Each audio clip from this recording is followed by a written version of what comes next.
Buenas tardes, mi nombre es Juliana Cano y yo les voy a presentar mi situación de enfermería. Entonces iniciamos con una tabla de contenido, la cual empezamos con el saludo, seguimos con la anamnesis, continuamos con el examen físico, luego la descripción de bases fisiopatológicas y su relación con los signos y síntomas del paciente, luego la interacción de cuidado explicando el proceso de salud-enfermedad y finalizamos con el PAE. Tenemos unos datos antropológicos, los cuales, nos representan que era una paciente de sexo femenino, de 71 años de edad, con un peso de 85 kilogramos, con una estatura de 1,62 y con un índice de masa corporal de 32,4. Proseguimos con los datos sociodemográficos, los cuales, su estado civil era una paciente viuda, estrato 1 de procedencia de Puerto Carreño, su nivel educativo era primaria, su ocupación era la agricultura y su tipo de afiliación fue subsidiado y ella convive sola. Los antecedentes personales, presenta una ACV, diabetes mellitus tipo 2, una fibrilación auricular y antecedentes familiares y alérgicos niega. El motivo de su consulta fue porque presentó un cuadro clínico de más o menos 2 días de evolución consistente en emergencia hipertensiva, órgano blanco, corazón y cerebro. Se le procedió a realizar un examen físico a ver qué partes de su cuerpo tenía alteradas. Entonces se le tomó la tensión arterial, la cual tenía 128/77 milímetros de mercurio, una frecuencia cardíaca de 75 por minuto, una frecuencia respiratoria de 18 por minuto, una temperatura de 36,5, una saturación de oxígeno de 98%. Se decidió valorarle el estado de conciencia, entonces encontramos un Glasgow de 3/15, una escala de Rasch -5, que lo que significa que tenía una sedación muy profunda y tenía 12 según la escala de Braille. Entonces encontramos que su piel y mucosas estaban hidratadas, rosadas, se evidencia adecuada turgencia de la piel y además se evidencia escara grado 1 en el glúteo de la parte izquierda. Su cabeza no se encontraba con alteraciones. Sus ojos, sus pupilas eran mióticas y las cuales estaban reactivas a la luz. Su nariz, fosas nasales simétricas, limpias, húmedas, permeables. Su boca se encontraba con dentadura completa, con regular higiene bucal, reflejo de deglución ausente, reflejo nauseoso ausente, con sonda orogástrica. Sus oídos estaban íntegros, no presentaban alguna alteración auditiva y se encontraban simétricos. Su cuello estaba móvil, no doloroso, sin adenopatías al momento de la palpación.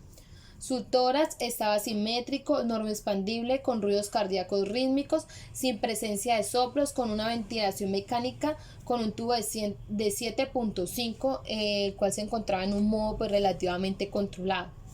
Sus miembros superiores tenían un llenado capilar menor de 5 segundos, estaba canalizada en su miembro superior derecho, se encontraba permeable, en donde le encontraban pasando solución salina al 0,9% a 4 cc hora. Esta canalización no presentaba como tal signos de febritis y presenta un pulso radial de grado 2.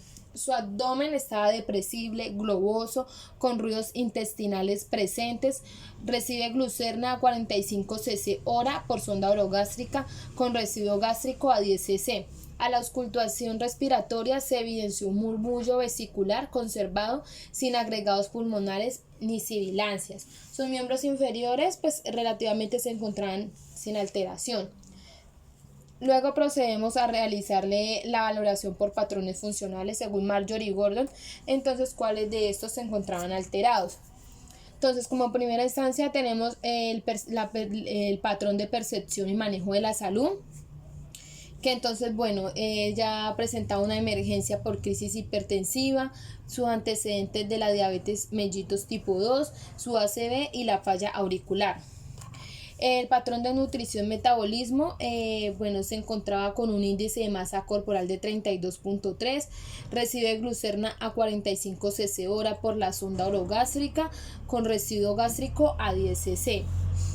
Luego tenemos el patrón de la eliminación. Entonces, bueno, la paciente la encontramos con que tiene sonda vesical asistoflo total de orina con 320 cc en 5 horas.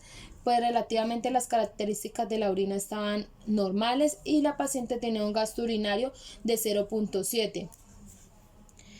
El patrón de la actividad y reposo pues se encontraba alterado pues porque ella presenta una sedación de -5, lo que quiere decir que tenía una sedación profunda, o sea, no había respuesta al estímulo ni tanto físico ni verbales, y tenía una escala de Glasgow de 3/15.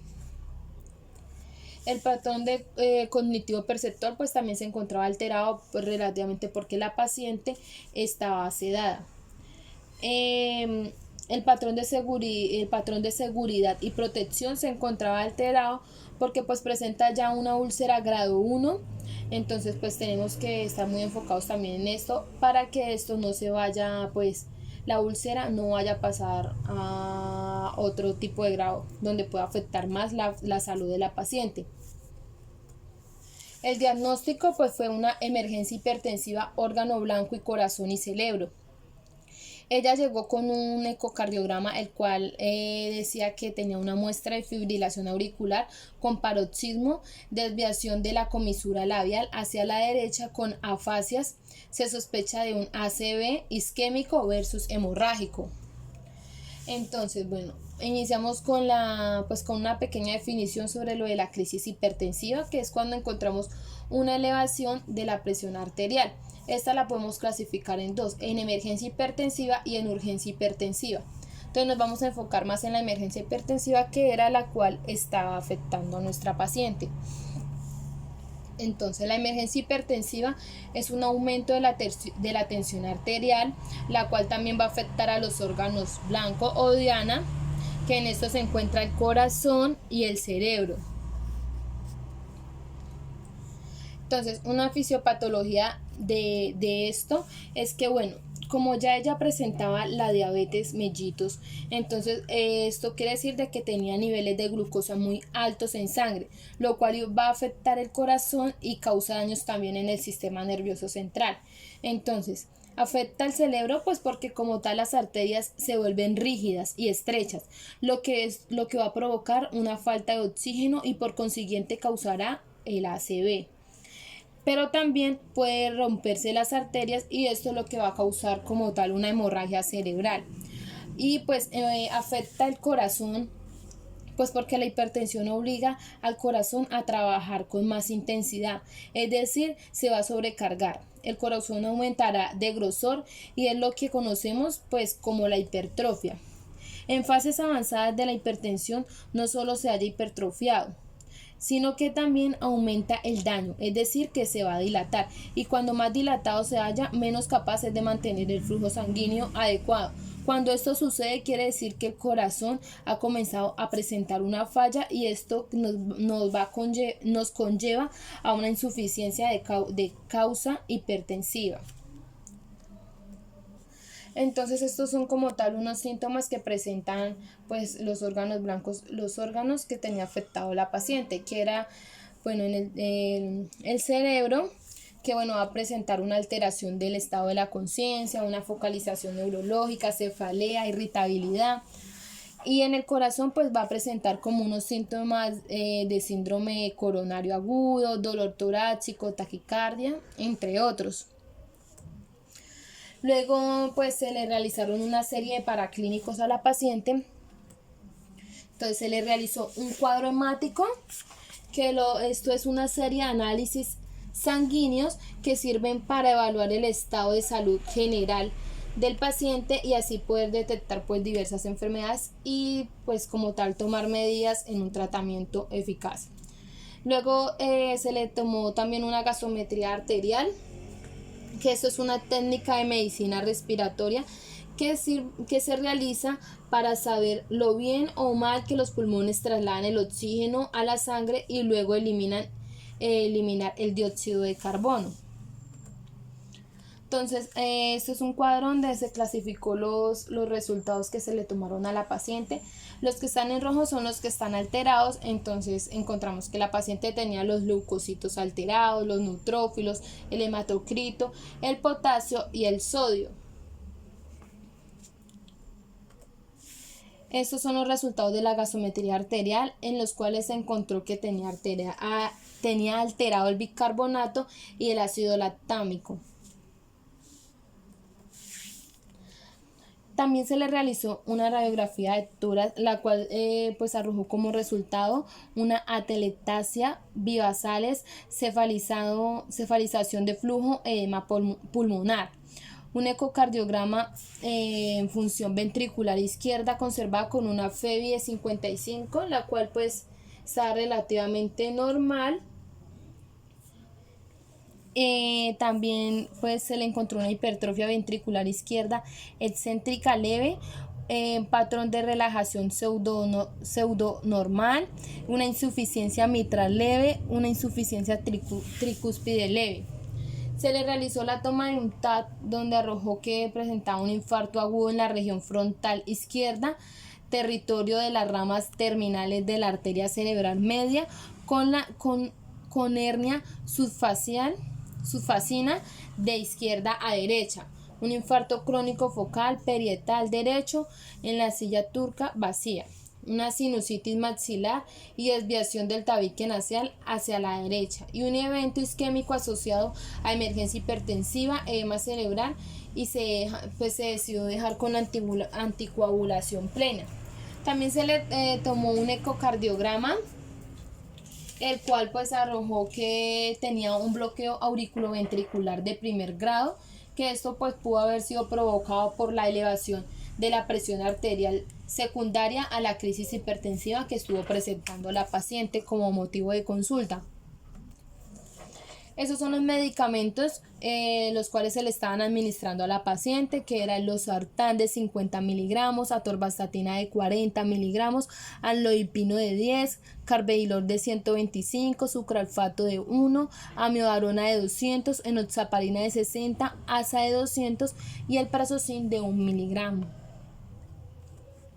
Entonces el losartán pues se le administraban básicamente pues para la hipertensión arterial. Entonces encontramos en esto la clasificación de mecanismo de acción, para qué está contraindicado y los cuidados de enfermería que se deben de tener al momento de la administración de estos medicamentos.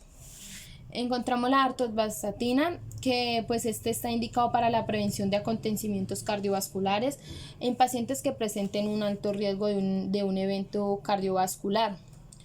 Encontramos el amlodipino, que está indicado como tratamiento inicial de primera elección de la hipertensión arterial.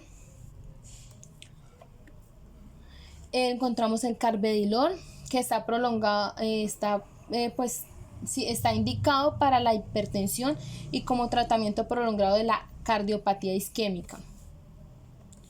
Encontramos el sucralfato, que está indicado pues para el tratamiento de la úlcera duodenal. La amiodarona, que está indicado para el tratamiento de las arritmias cardíacas. La enoxaparina, pues que está indicada para el embolismo pulmonar o pacientes que presenten trombocitopenia. La asa, pues indicado para el dolor leve o relativamente moderado. La prazosin está indicada para la hipertensión. Y pues estos son unas actividades de enfermería que debemos de tener en cuenta el personal de salud al momento que nos ingrese un paciente con este tipo de patologías.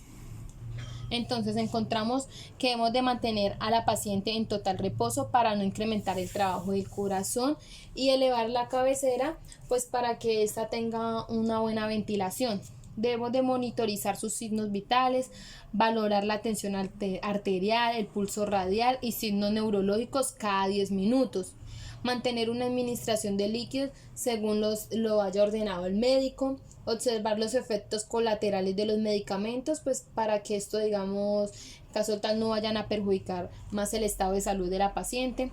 realizar un examen físico para lograr la presencia de manifestaciones neurológicas, renales, vasculares y cardíacas, ya que pues la paciente tenía un deterioro grande de su estado neurológico.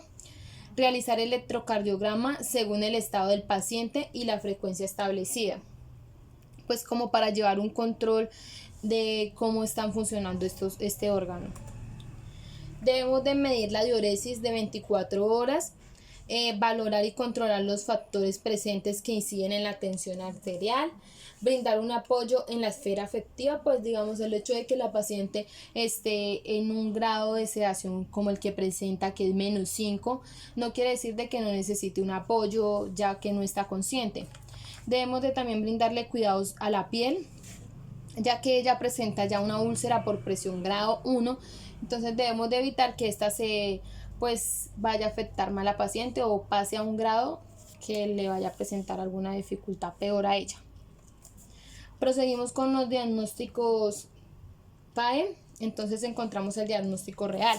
Entonces en datos objetivos, procedí a colocar los exámenes que ella tenía alterados, que era el sodio, potasio, el bicarbonato, el ácido lactámico y la PAFio2. Entonces, bueno, en datos subjetivos, pues la paciente no refiere por su estado de sedación. Entonces, bueno, diagnóstico de enfermería clase 001, sistema urinario, dominio, eliminación, con un diagnóstico del deterioro del intercambio gaseoso relacionado con el desequilibrio de la ventilación-perfusión manifestado por la disminución de el sodio, potasio, disnea y gasometría arterial anormal. En los resultados no encontramos que se plasmó el estado respiratorio de intercambio gaseoso y el estado respiratorio de ventilación. En el NIC encontramos la fisioterapia respiratoria y la monitorización respiratoria. Entonces, ¿qué actividades debemos de tener en cuenta para estos diagnósticos? Colocación óptima para una ventilación adecuada, elevar la cabecera, observar si hay síntomas de insuficiencia respiratoria, auscultar los sonidos pulmonares después de los tratamientos y anotar los resultados, controlar los factores determinantes de aporte de oxígeno, evaluar el movimiento torácico observando la asimetría y controlar el estado neurológico. Luego procedemos a ver el diagnóstico de riesgo. Entonces, bueno, como objetivo se colocó pues los laboratorios que se encontraban alterados de la eliminación. Entonces, bueno, en la clase tenemos hidratación, dominio de hidratación, diagnóstico de riesgo de desequilibrio de volumen de líquidos relacionado con la crisis hipertensiva con órgano blanco, corazón y cerebro. En los resultados encontramos un equilibrio hídrico. En la del NIC encontramos un manejo de líquidos y manejo de electrolitos. En las actividades de enfermería que se deben de tener en cuenta, pues es un control de diuresis, tomar muestra de electrolitos, pues para llevar como un control de estos, saber que si están funcionando adecuadamente, un balance estricto de ingreso y egreso y control de peso, un control estricto de líquidos, una correcta administración de medicamentos según esté prescrito por el médico, vigilar el estado de hidratación, las mucosas, si se encuentran húmedas, monitorizar el estado nutricional del paciente. Estas son mis referencias bibliográficas y muchas gracias.